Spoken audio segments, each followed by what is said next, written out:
அழகுடைய தொழில் படித்தார் என்ன தொழில்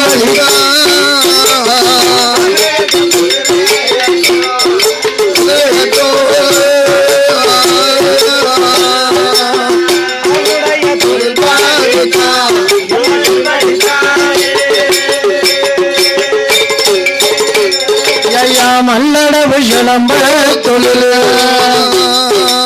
மயக்கத்தை தான் படி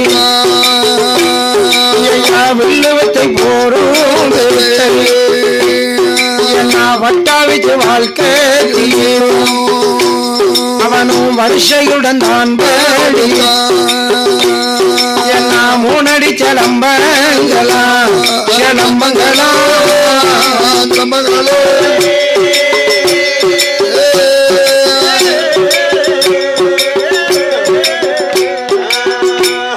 என்ன 36 கால் வரிசை என்ன கால் வரிசை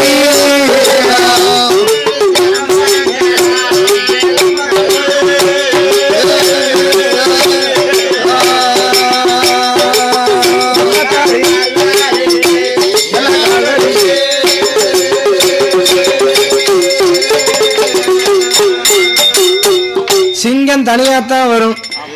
இப்படி அவளை சிங்கம்னு நினைச்சுக்கிட்டு எல்லாரும் விட்டு போனேன்னா அவள் பிராயத்துல விளாண்ட ஆளு அடக்கி எல்லாரும் வாசலுக்கு போய் உட்காந்தாச்சு.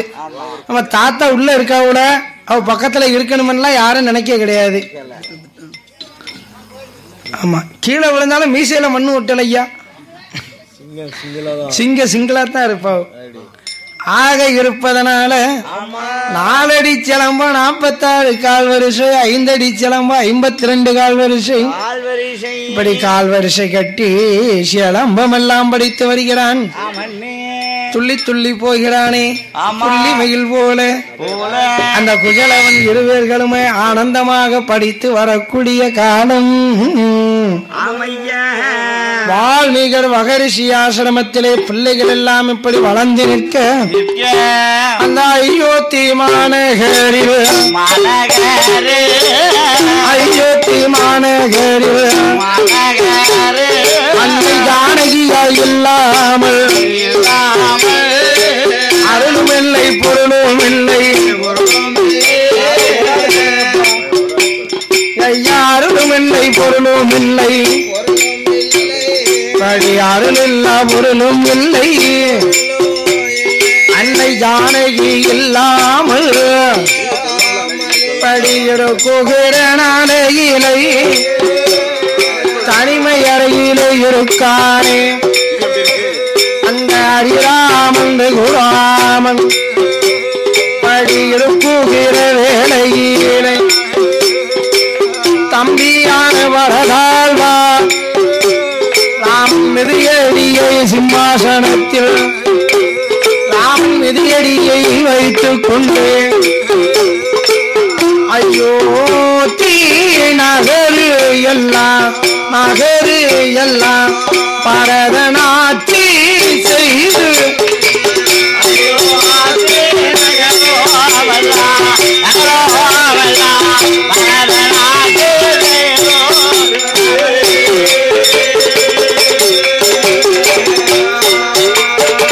அயோத்தி நகரெல்லாம் முன்ன ஒரு காலத்திலே அண்ணன் எப்படி வனவாசம் செல்லும் போது அந்த மிதியடியை வைத்து அவன் அரசாட்சி செய்ததை போல சீதாதேவி இல்லாமல் தனிமை அறையிலே இருக்கிறான் ராமன்.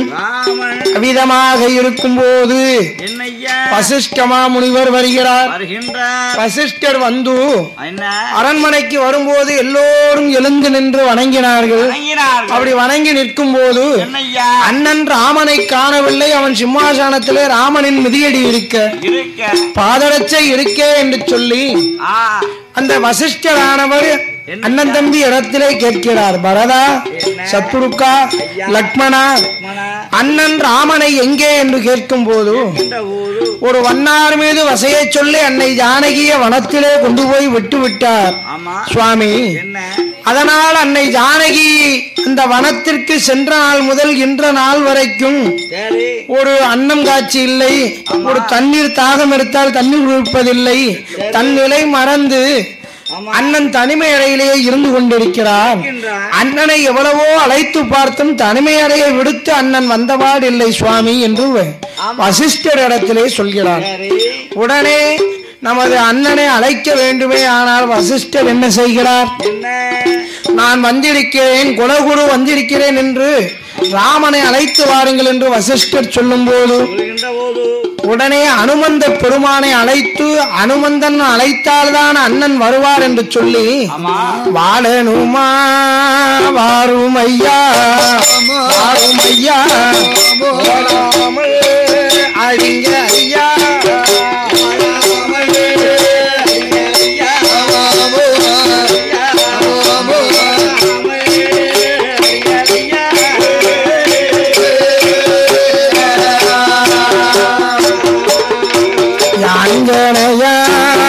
புகழ்வனே யாரும் வந்தனே வாரும் ஐயா வாயுதேவா புத்திரனே புத்திரனே புத்திரனே வாழுமான் இங்கு வாரும் ஐயா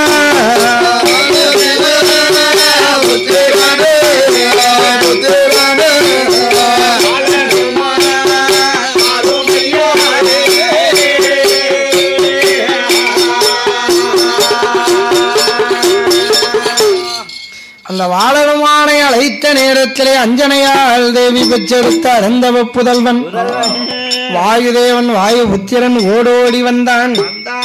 ஆஞ்சனைய பெருமான் எல்லோருக்கும் முன்னாலே வணங்கி நின்ற நேரம் உடனே பார்த்தார்கள். வசிஷ்ட மாமுனிவர் ஆஞ்சனையா மாருதி பெருமானே அந்த ஸ்ரீராமனை அழைத்து வா என்று உத்தரவிட்டார்.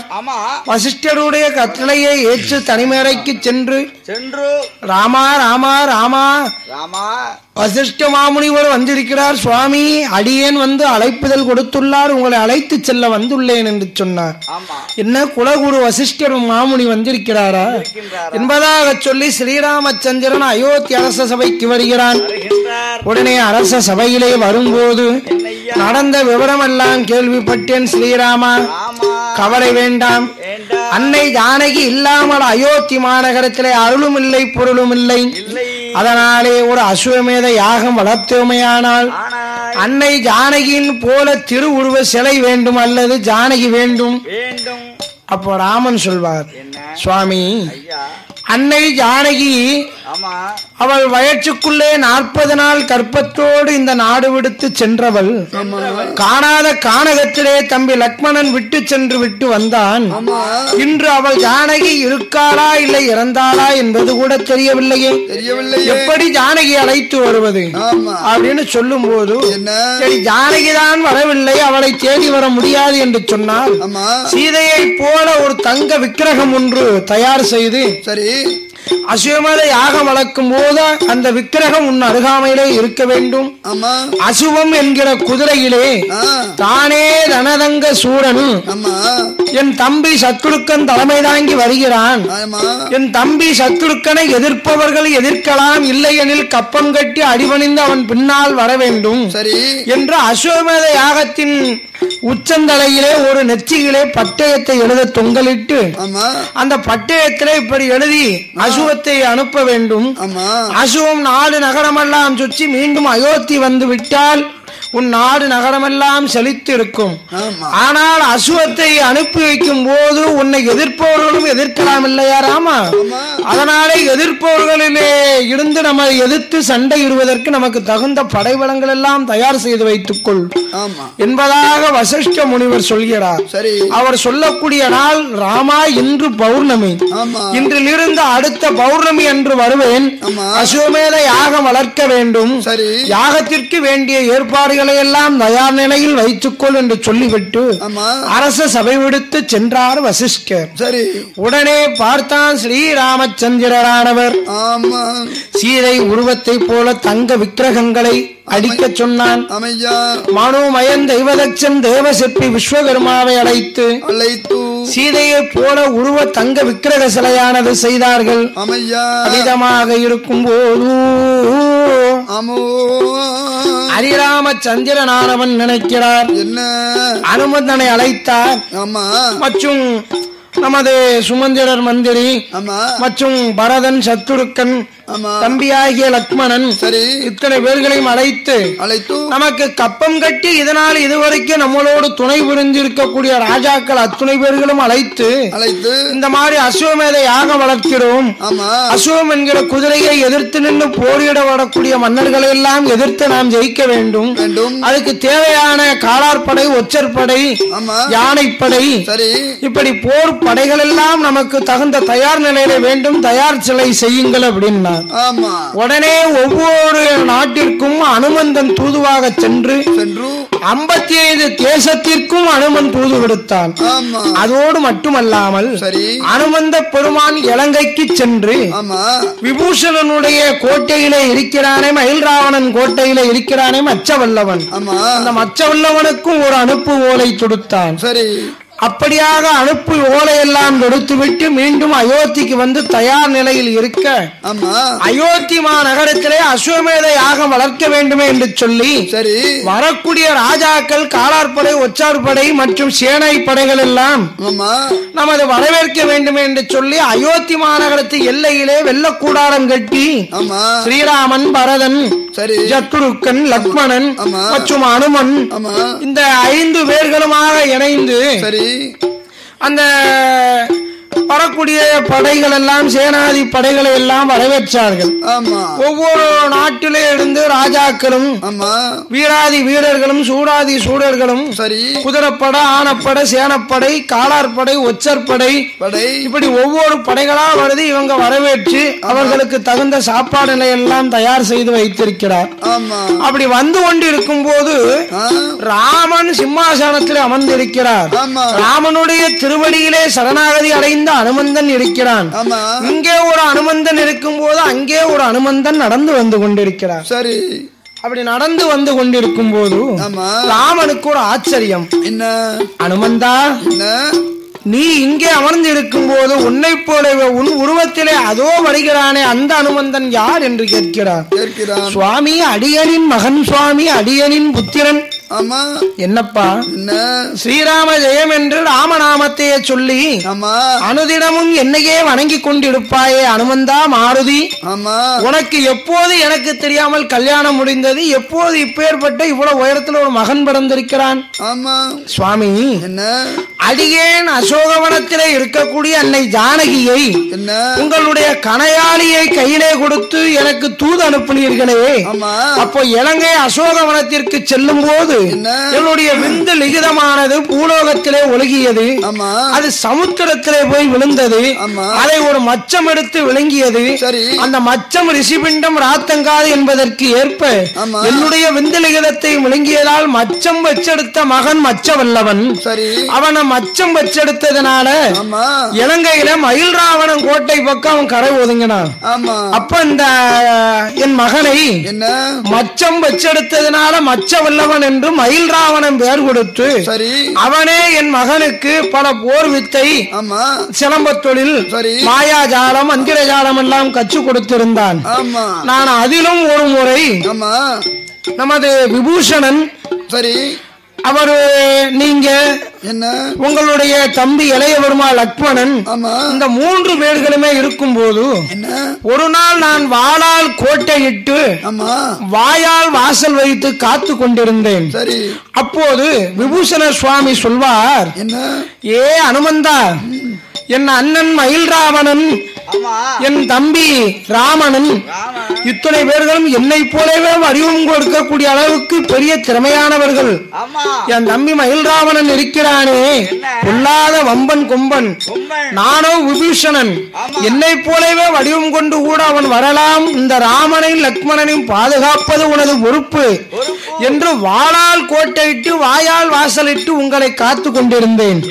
அப்போது விபூஷணன் அப்படி சொல்லிவிட்டு சென்ற நேரம் மயில் ராவணன் விபூஷணனை போலவே வடிவம் கொண்டு ஏ அனுமந்தா, வாயை திறந்து வாசலை திறடா, உள்ளே நான் செல்ல வேண்டும் என்று விபூஷணன் உருவத்திலே மயில் ராவணன் வந்து கேட்க, உண்மையிலேயே விபூஷணன் தான் வந்து விட்டார் என்று நானும் வாயை திறந்து வாசல் வழியை கொடுத்தேன்.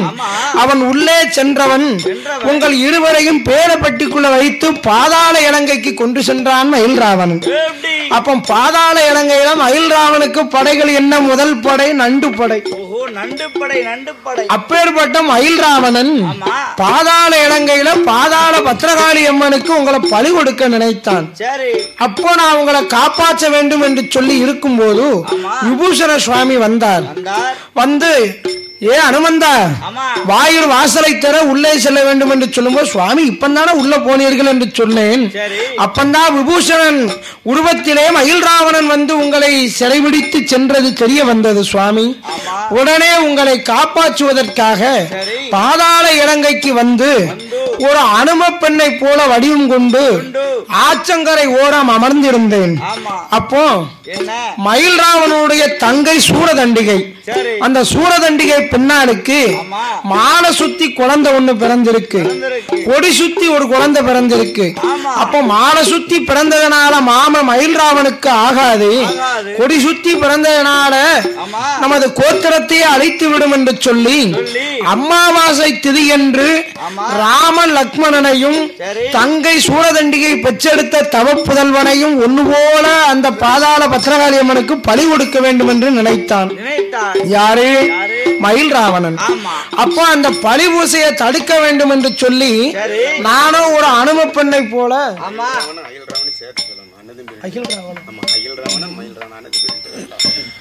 அப்படி பாதாள இலங்கையிலே ஒரு அனும பெண்ணை போல இருந்தேன். அப்ப மயில் ராவணனும் அகில் ராவணன் அண்ணன் தம்பி இருவேருமாக சென்று உங்களை பலி கொடுக்க போற விவரம் அறிந்து உங்களை எப்படியாவது காப்பாற்றி மீண்டும் நாம் உங்களை காப்பாற்ற வேண்டி சிறை மீட்டி செல்ல வேண்டும் என்று நினைத்து அனும பெண்ணை போல இருக்கும் போதுதான் சூரதண்டிகை வந்தார். எதற்கு? தண்ணீர் குடம் இருப்பதற்காக ஆற்றங்கரை வரும்போது அழுது கொண்டு இருந்தாள். அம்மா ஏன் இப்படி அழுதுகிட்டு இருக்க, என்ன விவரம்னு கேட்டேன். அப்ப யாரோ ராமனா லக்ஷ்மணனாம் அவர்களை அமாவாசை திதியிலே பலி கொடுக்க போறானாம் எனது அண்ணன் மயில் ராவணனும் அகில் ராவணனும். அதோடு மட்டுமல்லாமல் எனக்கு இப்பந்தான் குழந்தை பிறந்தது, 16 நாள் கூட கழியவில்லை, மாலை சுத்தி பிறந்து மாமனுக்கு ஆகாது என்று கொடி சுத்தி பிறந்ததனால் கோத்திரத்தை அழிக்கும் என்று என் குழந்தையும் பலி கொடுக்க போறார்கள் அண்ணன் தம்பி இருவேர்களும். என் பிள்ளையை பெற்றெடுத்த அருமை என்ன, பெயர் கொடுத்த நேர்த்தி என்ன, இந்த பாதாள இலங்கைக்கு பத்ரகாளி அம்மனுக்கு பலி கொடுக்கவா நான் பெற்றெடுத்தேன் என்று அழுது புலம்பினாள் அந்த பெண். உடனே பார்த்தார் அனுமன்.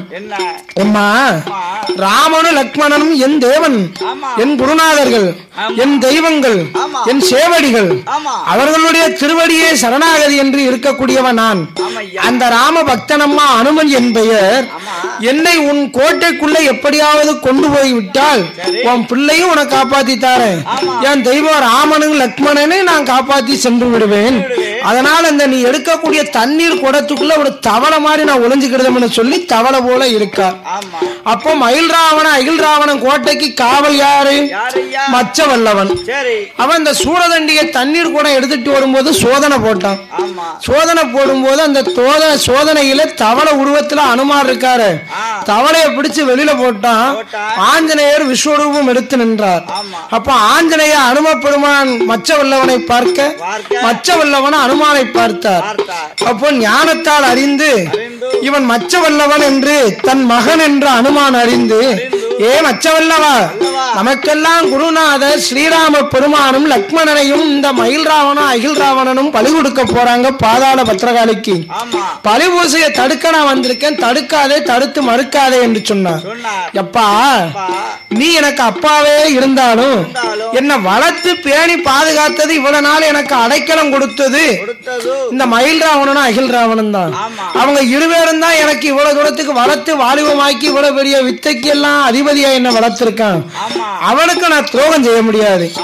உன்னால என்ன முடியுமோ எவ்வளவு பலம் இருக்கோ அவ்வளவு பலத்தை கொண்டு என்ன ஓங்கி ஒரு குத்து நீ அடிச்ச அடியில நான் மூர்ச்சி ஆகணும். நான் மூர்ச்சியாகி விழுந்தால் நீ உள்ள போய் அவங்கள போய் காப்பாத்திக்கிடலாம்னா உடனே அனுமந்தன் பார்த்தான்.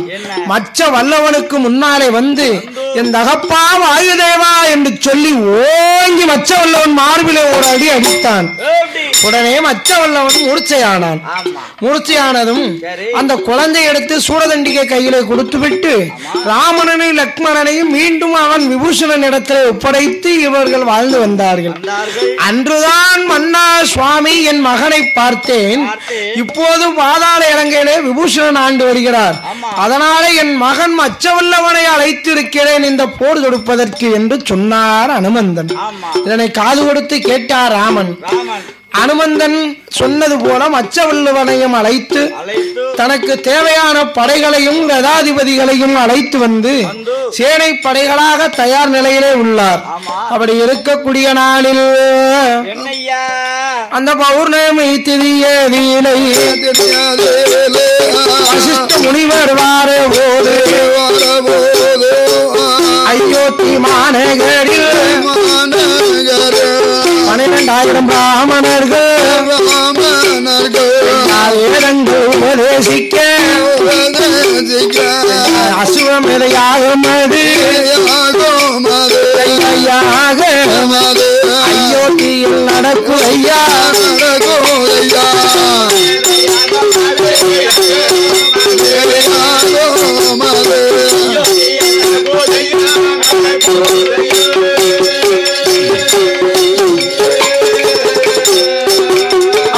சிவமேதையாகத்திலே வசிஷ்டமாமுனிகள்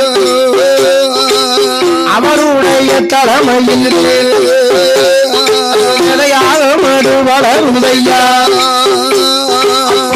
ஆகமது வளரும் போது அந்த அசுவம் என்ற குருவையைத்தான் வெற்றி பட்டயம் எழுதுகிறார். தானேரணதங்கள் தீர சூரன் என் தம்பியாகிய சத்துருக்கன் தலைமை தாங்கி வருகின்றான். அவனை எதிர்ப்பவர்கள் எதிர்க்கலாம், இல்லையெனில் கப்பப்படம் கட்டி சரணாகதி அடைந்து பின்னாலே வரும்படி பட்டயத்தில் எழுதிவிட்டு அசுவனெற்றியிலே தொங்கலிட்டு சுபமது வருகுதையா வருகுதையா ஐயோ தீ நாடு விட்டு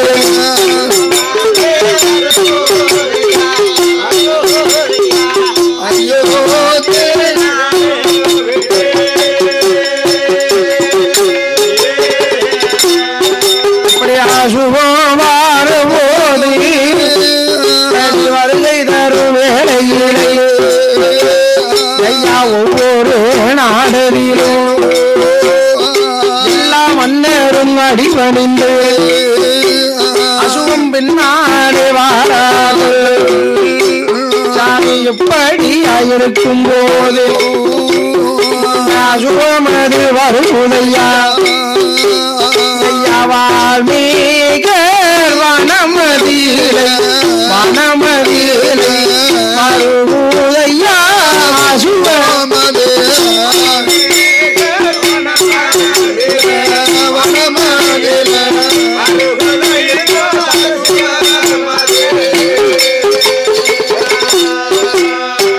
வால்மீகர் வனத்திலே அசுவம் என்கிற குதிரை பச்சென்ற புல்லை மேய்ந்து கொண்டிருக்கிறது. அதே நேரத்தில் அன்னை ஜானகியால் பெற்றெடுத்த குசலவன் இருவேர்களுமாக இணைந்து ஏ அம்மா ஜானகி, நாங்கள் இதுவரை கற்று தேர்ந்த பயிற்சிகளை எல்லாம் நாங்க பரீட்சை பார்க்க வேண்டும் என்று, எந்த அளவுக்கு நாங்கள் கற்றுக்கொண்டிருக்கிறோம் என்று பரீட்சை பார்க்க வேண்டும் என்று சொல்லி ஜானகியை வழி அனுப்பி அம்பராத்தோனை தோளிலே போட்டு பாதரட்சையை காலிலே மாட்டி அம்புகளை எடுத்து ஒரு கையிலே வில்லோடு ஒரு கையிலே அம்மா ஜானகியை வழி அனுப்பி வால்மீகர் முன்னாலே வருகிறார். வால்மீகர் முனிவரே, ஐயர் சுவாமி சுவாமி அவர்களே, நாங்கள் கற்று தேர்ந்த வித்தையெல்லாம் இன்று பான பரீட்சை செய்து பார்க்க வேண்டும். கற்று கொண்டிருந்த வில் வித்தையெல்லாம் பான பரீட்சை செய்து பார்க்க வேண்டும். பான பரீட்சை செய்வதற்கு எனக்கு வாழ்த்தி நல்ல வரம் கோடுங்கள், வழி அனுப்பி விடை கோடுங்கள். வாழ்த்தி நல்ல வரம் கொடுங்கள், வழி அனுப்பி விடை கோடுங்கள் என்பதாக சொன்னபோது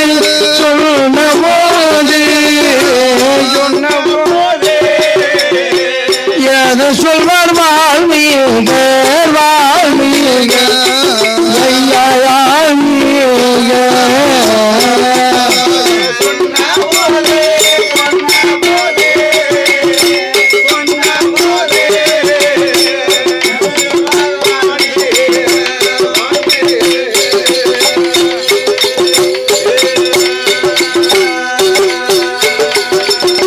குசலவனின் இடமதிலை குருமுனிவர் ஏது சொல்வார் வாருங்கட பாலர்களே, வார்த்தை ஒன்று கேளடவார். இதனாலே இதுவரைக்கும்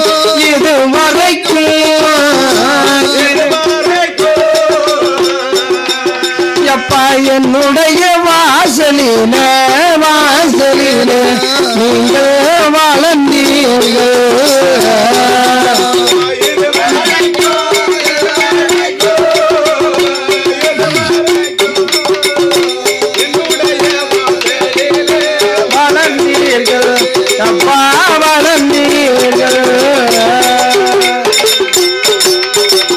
இதனால் இதுவரைக்கும் என்னுடைய வாசலிலே வளர்ந்தீர்கள். இக்கணம் முதல் இனிமேல் உங்களுக்கு அயோத்தியிலே நாட்டிலே பட்டம் சுட்டுவதற்கு நேரம் தயாராகிவிட்டது போல. அதனாலே வாழ்த்தி வரம் கொடுத்தார், வழி அனுப்பி விடை கொடுத்தார். அருமை மகன்கள் இருவேர்களுக்கும் குஷலவன்கு வேண்டிய வரங்களை கொடுத்து பான பரீட்சை செய்வதற்கு 7 வனத்து பெண்களோடு குஷலவன் இருவேர்களுமாக வாரபோது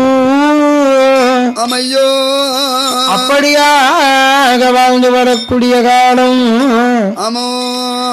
சீதாதேவி அழைத்து, ஏ அம்மா ஜானகி சீதா, உன் மகன்கள் இருவர்களும் என்னிடம் இப்பொழுதுதான் விடை பெற்று பான பரீட்சை செய்வதற்கு போய் இருக்கிறார்கள். அதே நேரத்திலே நான் பாதாள லோகத்தில பாதாள பூசை செய்ய போகிறேன். அம்மா, உனக்கு ஏதேனும் ஆபத்து நேர்ந்தால் என் சக்தியெல்லாம் ஒன்று நினைத்து உக்கரவீர சக்தி என்று ஒரு சக்தியை மந்திரவாளை உன்னிடம் தருகிறேன். இந்த உக்கரவீர சக்தியை உனக்கு உயிருக்கு மோசம் வந்து ஆபத்து நேருமானால் இதை பயன்படுத்தி என்று அந்த வால்மீக மகரிஷி பாதாள பூசைக்கு செல்வதற்கு முன்னாக சீதாதேவி கையிலே உக்கரவீர சக்தியை கொடுத்து விட்டு பாதாள உலகத்திற்கு சென்றார். ஏன் சென்றார்? இங்கு நடக்கக்கூடிய பெரிய மகா போர் நடக்க போகிறது. அப்பா மகனுக்கும் போர் நடக்க போக இருக்கிறது. அன்னை ஜானகிக்கும் அரிராமனுக்கும் போர் நடக்க இருக்கிறது. இந்த போர் நிகழ்ச்சியை நாம் கண்ணால் பார்க்க வேண்டுமா என்று வால்மீகர் பாதாள லோகத்திற்கே சென்றார். அதே நேரத்தில் அந்த வால்மீகரை வழி அனுப்பிய குஷலவன் இருவேர்களுமாக ஒவ்வொரு பரீட்சையாக செய்து வரும்போது அந்த அசுவத்தை கண்ணால் கண்டு அழகான குதிரையாக இருக்கிறது. என்ன நெற்றியில ஏதோ ஒரு பட்டியம் எழுதியிருக்கு. தானே ரணதங்க சூரன் என் தம்பி சத்துருக்கன் தலைமை தாங்கி வந்து கொண்டிருக்கிறான். அவனை எதிர்ப்பவர்கள் எதிர்க்கலாம், இல்லை எனில் அடிபணிந்து சரணாகதி அடைய வேண்டும் என்று எழுதியிருக்க.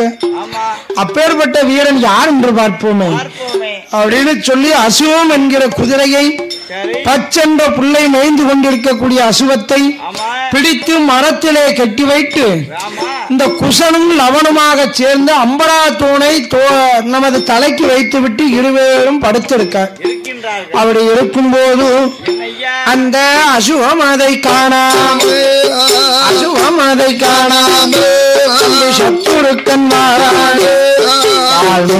வனமதில வந்து பார்க்கும் வேளையில் 2 நல்ல பாலகர்கள் அந்த குதிரையைத்தான் கட்டி கொண்டு அம்பரா தூணை தலைக்கு வைத்து அழகு சிறு பாலகர்கள் தூங்கிக் கொண்டு இருக்காது. பிள்ளைகளை பார்த்தானே பேரரசன் சத்துருக்கள் அண்ணன் ராமனை போல் இருக்கார்களே, சீதை இங்கு இருப்பாள். சீதாதேவி அன்னை ஜானகியானவள் இந்த வனத்திலே ஒருவேளை இருக்கலாமே என்றறிந்து அன்னை ஜானகி தேவியை பார்க்க வேண்டும் என்ற அவளோடு அந்த 2 பிள்ளைகளுக்கு முன்னாலே வந்து, அதே பாலகா, உங்களுக்கு எந்த ஊரு, எந்த எங்கிருந்து இங்கு வந்து நாடு என்ன, நகரம் என்ன, நாட்டம் கொண்டு வந்ததென்ன, அப்பா அம்மா வேறு என்ன என்று அனைத்துடையும் சொல்லும் ஐயா. சத்துருக்கன் கேட்டபோது, சத்துருக்கன் அந்த லவகுசனு ஏது சொல்வான்.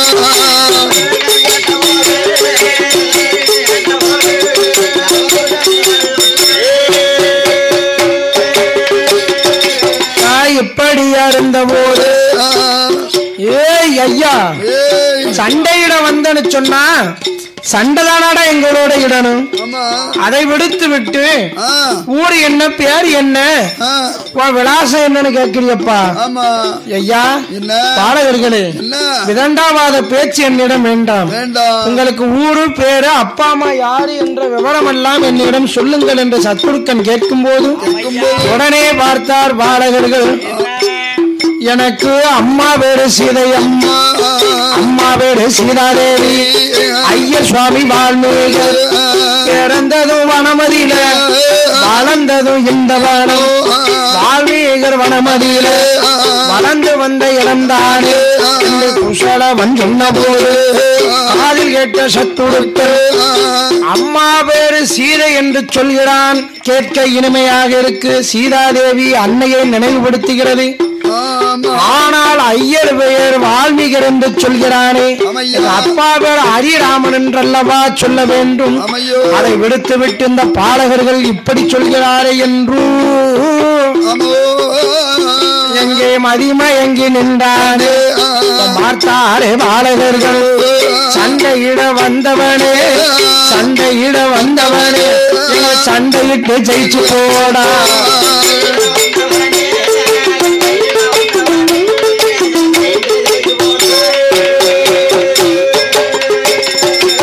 சண்டையிட வந்தவன் சண்டையிட வேண்டியதுதானே. எங்களுடைய விலாசம் உனக்கு எதற்கு அப்படின்னா, சிறுவர்களாக இருந்தாலும் உங்களோடு நான் போடு கொடுக்க வேண்டுமா? அசுவம் என்கிற குதிரையை என்னோடு அனுப்பி வைங்களடா. இது விளையாட்டு வினை அல்ல, பெரிய விவகாரமே இதுல இருக்குப்பா. அசுவமேத யாகத்துல உள்ள குதிரை இது அப்படின்னா, எப்பேற்பட்ட குதிரையா இருந்தால் என்ன, நீயே பெரிய ரணதங்க வீர சூரன், உன்னை எதிர்ப்பவர்களை எதிர்க்கலாம் என்று வட்டத்தில் உள்ளது. உன்னை எதிர்க்க நாங்கள் வந்திருக்கிறோம். முடிந்தால் எங்களோடு சண்டையிட்டு ஜெயிச்சு குதிரையை அழைத்து செல் அப்படின்னார். குசலவனுடைய பேச்சுகளையும் பேச்சிலே உள்ள கருவத்தையும் ஆணத்தையும் அறிந்து சத்துருக்கனுக்கு கோபம் வந்து குசலவன் 7 பேர்களோடு சண்டையிட தொடங்கினான். அப்படி சண்டையிடும் போது குசலவன் 7 பேர்களும் ராமபாணத்தை தொடுத்து சத்துருக்கன் மீது விடுத்தார்கள். சத்துருக்கன் உச்சி முதல் பாதம் வரைக்கும் சல்லடை கண்களாக்கி சத்துருக்கன் மூர்ச்ச நிலையிலே போய் அடைந்தான்.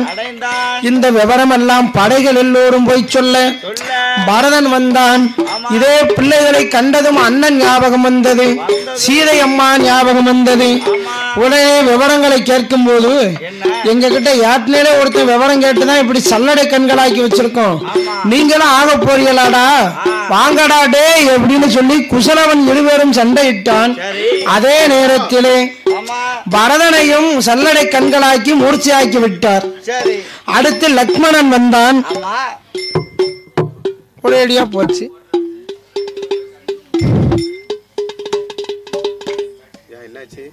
என்ன மைக்க போட்டு விடுங்க, கதை முடியக்கூடிய நேரம்.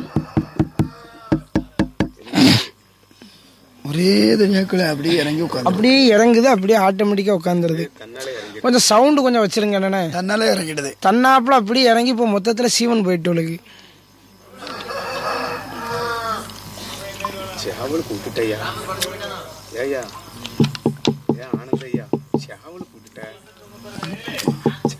சாமக்கோழி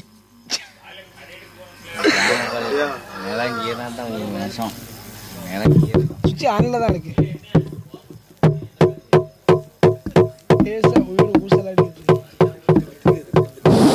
தொண்டைக்குள்ள கடை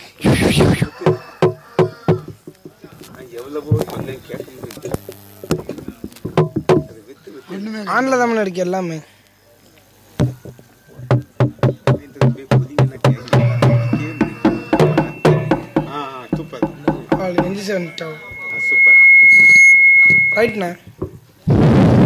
பரதனையும் சத்துருக்கனையும் லக்மண தீரனையும் சல்லடை கண்களாக்கி தம்பிகளை காணாமல் தவித்து ஸ்ரீராமன் வருகின்றான். ஸ்ரீராமபிரான் வரும்போது பிள்ளைகளை கண்ட நேரம் உணர்ச்சி புரியாத ஒரு பாசம் உள்ளத்திற்குள்ளே வருகிறது. அடே பாலகர்களே, என் தம்பி 3 பேர்களையும் ராவணாதிபதிகளை எல்லாம் கொன்று குவித்த 3 பேரையும் நீங்கள் இப்படி சல்லடை கண்களாக்கி விட்டீர்களே. இருந்தாலும் பரவாயில்லை, உங்கள் மீது எனக்கு கோபத்திற்கு பதிலாக மனதிலே பெரிய பாசம் தான் வருகிறது. நீங்கள் யார் என்று விவரத்தை சொல்லுங்கள் அப்படின்னா, சண்டையிட வந்தவனே முதலில் நீ யார் என்று உன் விவரத்தை சொல்லடா அப்படின்னு சொல்லி குசலவன் கேட்கும் போது, அடே பாலகர்களே, நான் யார் என்று தெரியாமல் பேசாதீர்கள். அயோத்தியிலே இருக்கக்கூடிய ஹரிராமனடா என் பெயர், சூரிய குலத்திலே பிறந்தவன் என்று ராமன் சொல்லும் போது அந்த 2 குழந்தைகளுமே அந்த ஹரிராமனுக்கு முன்னாலே சரணாகதி அடைந்தார்கள். சுவாமி, நீங்கள் தானா ஹரிராமன்? உங்களைத்தான் என் அம்மா சீதாதேவி எப்போதுமே நினைத்து சொல்வாள். சீதையா, உங்கள் அம்மா பெயர் என்ன? சீதாதேவி. அப்போ உங்க அப்பா பெயர்? ஐயர் பெயர் வால்மீகர் என்று சொன்னார். என்னடா அம்மா பெயர் சீதை என்று சொல்கிறான், அப்பா பெயரை கேட்டால் ஐயர் பெயர் வால்மீகர் என்று சொல்கிறானே. சீதாதேவியே பெற்றெடுத்த நம் பிள்ளைகளாக இருந்தாலும் அப்பா ஹரிராமன் என்று சொல்லி அல்லவா அவள் வளர்த்திருப்பாள். அப்ப இது யாரோ ஒரு குழந்தை என்று சொல்லி என் தம்பிகளை எல்லாம் சல்லடை கண்களாக்கி விட்டாய்களே சண்டாளர்களே என்று ஸ்ரீராமனுக்கு கோபம் வந்தது. அப்போ உங்களை என்னதான் வணங்கினாலும் எங்களை ஜெயிச்சு விட்டு இந்த குதிரையை எடுத்து செல்லுங்கள் என்று குசலவன் சொல்லும் போது 2 பேருக்கும் சண்டை நடக்கு. இவர் அம்பு போட அந்த அம்பு இவர் மேல பாய, இப்படி 2 பேருமே ஒண்ணு போல சண்டையிட்டு ஜெயிச்சு கொண்டிருந்தார்.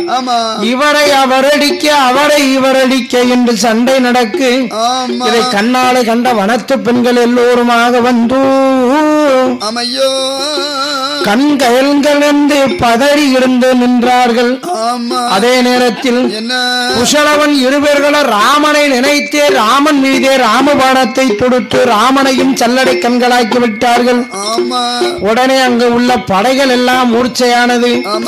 அங்கு உள்ள படைகள் எல்லாம் மூர்ச்சையாகி இருக்கக்கூடிய நேரம் உடனே பார்த்தார்கள். குசலவன் 2 பேர்களும் அங்க சுத்தி முத்தி பார்க்கும்போது எல்லாரும் மூர்ச்சையா இருக்காங்க.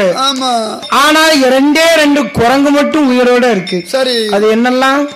ஒன்னு சாம்போந்தன், இன்னொன்று அனுமன்.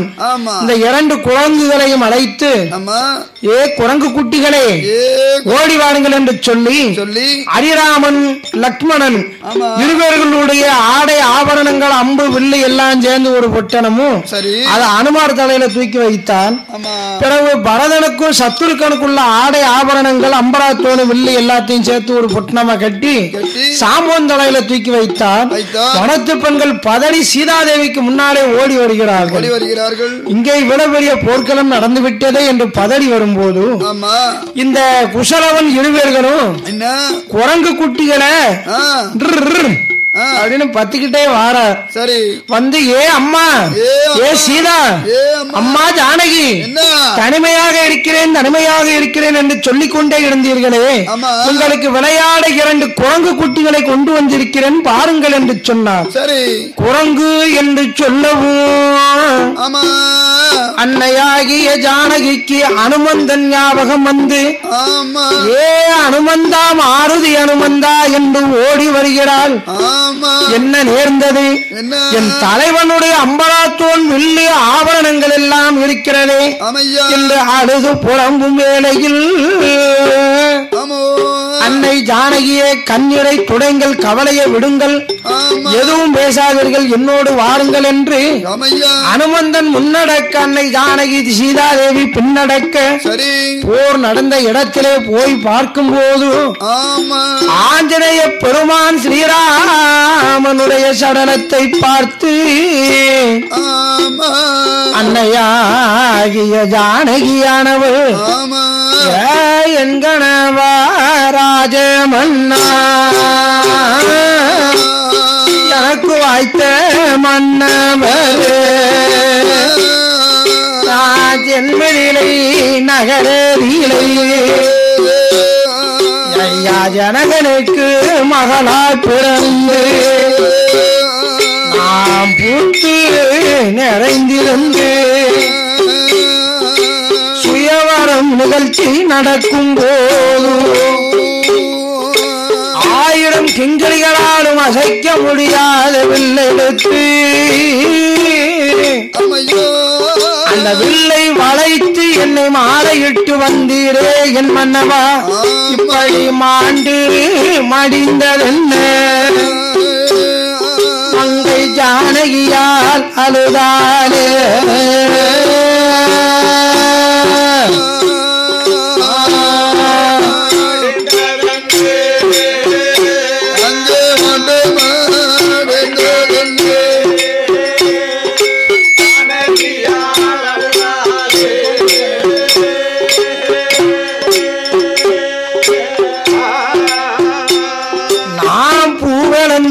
பொன்களந்து பூமான் உங்களை தான் இழந்து மாயலந்து மஞ்சள் இழந்து கை பொட்டும் தான் இழந்து மன்னவனை தான் இழந்து இனிமேல் மாநிலத்தில் வாழ மாட்டேன் சீதாதேவியானவள் அழுது புலம்பி நாம் பெற்ற மகனை பார்த்தீராமன்னா, அயோத்தி நாட்டே ஆளப்போகும் வாரிசுகளை பார்த்தீரா சுவாமி என்று அழுது புலம்பிக் கொண்டிருக்கிறாள் சீதா. ராமனுடைய படுகளத்தை பார்த்து அன்னை ஜானகி அழுது புலம்பும் போது பாதாள பூசை முடித்துவிட்டு வால்மீகர் முனிவர் வருகிறார். அந்த வால்மீகர் அக்னி பிரவேசத்திலே மேலே எழுந்து அம்மா ஜானகி கவலைப்படாதே, தேவி கவலைப்படாதே என்று செம்பு சலம் எடுத்து ராமன், சத்ருக்கன், பரதன், லட்சுமணன் இந்த 4வருக்கும் தெளித்து கூல படங்களை படைகளுக்கும் தெளித்தார். தூங்கி எழுந்தது போல எல்லோரும் எழுந்திருந்தார். எழுந்திருந்த அன்னை ஜானகி எல்லோரும் வணங்கும் போது பரதன் வணங்குகிறான், சத்ருக்கன் வணங்குகிறான், லட்சுமணனும் வணங்குகிறான். அரிராமன் மட்டும் சந்தேகத்தோடு பார்த்தார். அரிராமன் சந்தேகத்தோடு பார்க்கும் போது இதை கண்டார் அந்த ஜானகி சீதா. என் கணவனாகிய மன்னவா, இது நாள் இதுவரைக்கும் அயோத்தி நாட்டிலே அந்த ராமபிரானோடு உங்களோடு நான் வாழ்ந்து கொண்டிருக்கும் போது என் இலங்கை வேந்தன் ராவணேஸ்வரன் என்னை சிறையெடுத்து சென்றான். மீண்டும் சிறையெடுத்து வரும்போது அக்கினி பிரவேசமாக்கி என் கற்பை உங்களுக்கு நான் உறுதிப்படுத்தினேன். நான் கற்பு அழியவில்லை, கற்புடையவளாக இருக்கிறேன் என்பதை உங்களுக்கு உறுதிப்படுத்தினேன். அப்போது அக்கினி பிரவேசத்தில் இறங்கினேன். இப்போதும் என்னை சந்தேகத்தோடு பார்க்கிறீர்களே சுவாமி. இந்த சீதாதேவியை எப்போதுதான் நீங்கள் நம்ப போகிறீர்கள்? சூரிய குலத்திலே பிறந்து சூரிய குலத்திலே வளர்ந்து சூரிய குலத்திற்காக என் வாழ்க்கையும் அர்ப்பணித்து உங்களுக்காக உங்களோடு சேர்ந்து சந்தோஷமாக இருந்து என் வயற்றிலே 40 நாள் கற்பத்தோடு என்னை வனத்திலே கொண்டு விட சொன்னீர்களே மன்னா. இன்று பெற்ற பிள்ளைகள் 2 பேர்களையும் பார்த்தும் என்னையும் பார்த்தும் இப்படி சந்தேகத்தோடு பார்க்கிறீர்களே, இன்னமும் என் மீது உங்களுக்கு சந்தேகம் போகவில்லையா? ஒரு வண்ணார் மீது வசையை சொல்லி என்னை வனத்திலே கொண்டு விட்டீர்களே சுவாமி, என் நிலைமை இன்னுமா உங்களுக்கு தெரியவில்லை என்று அக்கினியை வளர்த்து அதன் உள்ளே இறங்க வேண்டும் என்று சொல்லி அக்கினியை வளர்த்தாள் அன்னை ஜானகி. ஒரு கையிலே குசனையும் ஒரு கையிலே லவனையும் பிடித்துக் கொண்டு அக்கினி பிரவேசமானால் அப்படி ஆகும் போது தசரத மன்னனானவன் ஆன்மாவாக வந்து ஏ ஸ்ரீராம ஜெயராமா ரகுராமா கோசலை பெற்றெடுத்த கோதண்டராமா என் மருமகளை சந்தேகம் கொள்ளாதேடா என்று தடுத்து நிறுத்தினார். அப்போதும் ஹரிராமனுடைய எண்ணம் மாறவில்லை. கண்களை பார்த்து இன்னும் அவருக்கு சந்தேகம் இருக்கு என்பதை அறிந்து ஸ்ரீராமச்சந்திரனுக்கும் அத்துணை படை பலங்களுக்கும் முன்னாலே வந்து வால்மீக மகாமுனிவருடைய முன்னாலே ஆசீர்வாதம் வாங்கி அந்த அக்கினி பிரவேசமானால் அன்னை ஜானகி அக்கினி பிரவேசமாகும் போது இப்பேற்பட்ட மன்னவனோடு இனிமேல் நாம் வாழக்கூடாது என்று நம்ம இதனால் இதுவரைக்கும் வாழ்ந்த காலங்கள் முடிந்து போச்சு, எடுத்த பிறவி பயன் முடிந்து போச்சு என்ற அக்கினி பிரவேசத்திலே இருந்த சீதாதேவியானவள் மகாலட்சுமியாக திருப்பார்கடலுக்கே சென்றால் அந்த தெப்பையில் பிறந்த பிள்ளை கருகி உருகி சாம்பலாகி போனான். அந்த ஹரிராமனுடைய திரு வயச்சிலே கற்பத்திலே சீதாதேவி கற்பத்திலே பிறந்த குசன் மட்டும் ஓடி வருகிறான். அப்பா என்று வரும்போது ஸ்ரீராமன் பார்த்தார். அயோத்திக்கு வந்து குசனுக்கு பட்டம் சூட்டி வைத்துவிட்டு இந்த ராமன் திருப்பார் கடலிலே ஸ்ரீமன் நாராயணாக இருந்தார்.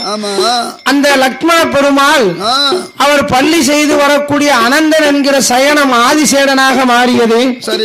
பரதாழ்வார் அவர் மூர்ச்சையாகி திருமால் பெருமான் கையிலே சங்காக மாறினார். சத்துருக்க பகவான் சக்கரமாக மாறினார். திருமால் பெருமானாக ஸ்ரீமன் நாராயண மூர்த்தியாக திருப்பார் கடலிலே பள்ளி கொண்டு இருந்தார் எம் பெருமான். குஷனுக்கு பட்டம் சுட்டி வைத்து அயோத்தி மாநகரிலே ஆண்டு வருகிறான். அவ்விதமாக இருக்கும் போது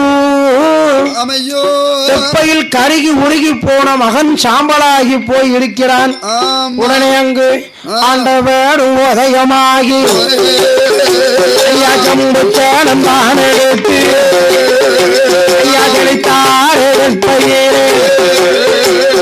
கருகி முருகி போனவன் தான் முண்டி நல்ல முடித்தவன் போல் தெய்வமாக எழுந்திருந்தான். எப்பையிலே மறந்தவனே செல்ல புல்லவகருப்பா கருகி முருகி போனதினா கருப்பசாமி சீதாதேவி வளர்த்த மகன் செல்ல புல்ல நவகருப்பா எப்பையிலே பிறந்த மகன் தெய்வமான கருப்பசுவாமி கீரி வேட்டணாமங்கடா சாமி கிளி மூக்கு வாயழகா பூனோடு பூனோடா சாமி பொன்னாலே பூனோடா பொன்பதி தடால்தரமா தங்கத்தாறு பூனோடா 18ஆம் அடி கருப்பசாமி அணிவகிற தாபரமா வலது பக்கம் இசையெல்லாம் வல்லையம் போல் பிடிக்குதையா இடது பக்கம் இசையது ஈட்டு போல துடிக்குதையா ஐயா கருப்பசாமி தாங்க முதலில் நிலையமாக தாங்க அயோத்தி எல்லையிலே நந்திகாமன் நன்னதினை தாங்க உடனடியாக வாங்கி கொண்டு சபரிமலை காவக்காரர் 18ஆம் அடி கருப்பனாக 5 மடம் ஊருக்குள்ள சபரிமலை எதிரை ஐயனுக்கும் ஐயனானே சாமி மையனுக்கும் ஐயன்தானே ஐயப்பனின் காவலாக கருப்பனோடு கருப்பாயி ஐயா கருப்பசுவாமி மன்னவனும் தேவியுமாய் சாமி அங்கு ஒரு நிலைய வாங்கி அதற்கடுத்து வாராரு சாமி ஏற்றுமலை இறந்து மலை இளந்தோப்பு சாலை வேலி நந்தமுடன் ஊடு விட்டு அவர் எங்கு எங்கு வருவாரா சாமிக்கு வர எட்டு ஜாதி வச்ச இந்த கோட்டை வாசலுக்கு வருவாரா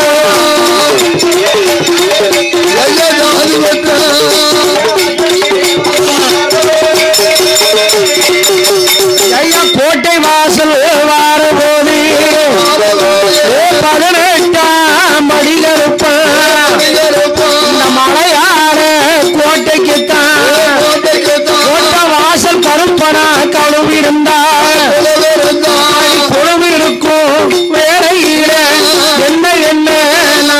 ஐயா 6 மாதம் ஒரு வருடம் அங்கு கருப்ப நிலையம் பெற்றா